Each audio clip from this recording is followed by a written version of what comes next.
Assalamualaikum warahmatullahi wabarakatuh. Perkenalkan, nama saya Nurul dari kelas 6E PGSD. Di sini saya akan melanjutkan review buku yang saya baca yang berjudul Menemukan Cintamu Saat Kehilangan Cintamu pada bab ketiga, ditolak cinta, dan poin ketiga yaitu alasan mengapa orang tua menolak seseorang. Alasan mengapa orang tua menolak lamaran seseorang yaitu ke-1, anak laki-laki belum mapan, yang kedua, calon perempuan masih kekanak-kanakan, yang ketiga adalah calon menantu tidak sekupu dengan anaknya, yang keempat adalah tidak sesuai dengan adat, yang kelima, calon menantu memiliki calon menantu lain. Yang ke-1 adalah calon laki-laki belum mapan.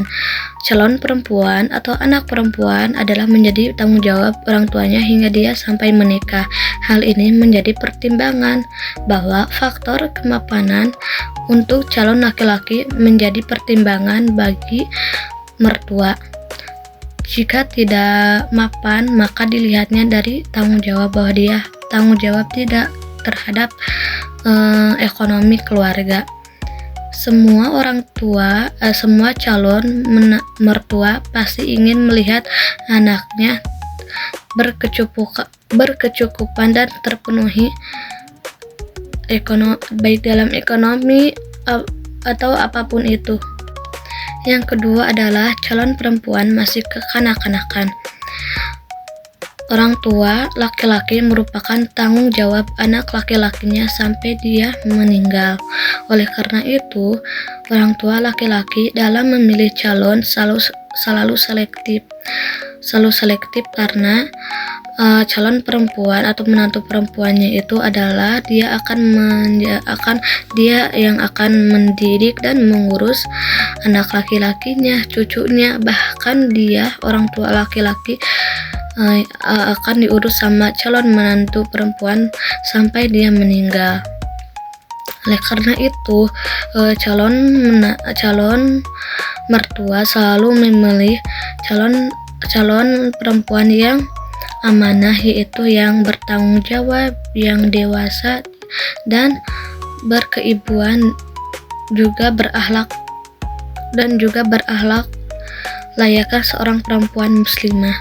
Yang ketiga adalah calon menantu tidak sekupu dengan anaknya. Sebagian besar kasus alasan ditolak karena tidak sekupu dengan anaknya ini merupakan karena kurangnya komunikasi antara orang tua dan anak. Permasalahan tidak sekupu dengan anaknya itu merupakan alasan duniawi. Jika kamu benar-benar ingin menikah atau ingin melamar seseorang, maka bangunlah komunikasi antara orang tua dan anak. Setelah kamu berkomunikasi dengan orang tua, maka bangunlah komunikasi dengan calon mertuamu, karena komunikasi ini merupakan kunci utama untuk tidak mendapatkan penolakan karena tidak sekufu. Yang keempat adalah tidak sesuai dengan adat kebiasaan yang dipercaya oleh mertua. Kebiasaan dan adat yang dipercaya oleh calon mertua merupakan selalu menjadi penghalang dalam sebuah hubungan antara dua insan tersebut. Padahal dalam agama Islam, untuk menentukan calon menantu tidak boleh melihat dari adat kebiasaan suku kecuali berbeda agama.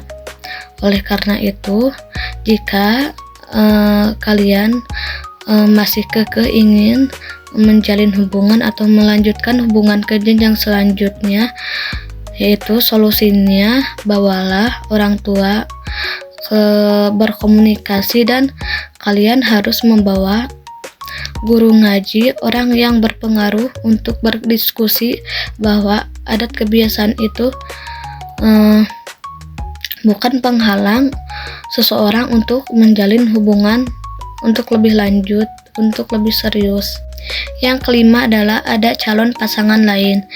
Jika kamu ingin melaksanakan lamaran atau dilamar, maka kamu harus memastikan bahwa kamu tidak ada pasangan lain. Tanyakan dulu kepada orang tua apakah kamu dijodohkan atau tidak, dan jika kamu dijodohkan tetapi kamu ingin melamar seseorang, maka kamu harus memilih antara kamu menerima perjodohan itu atau menolak karena kamu ingin melamar seseorang. Dan jika orang tua kamu tidak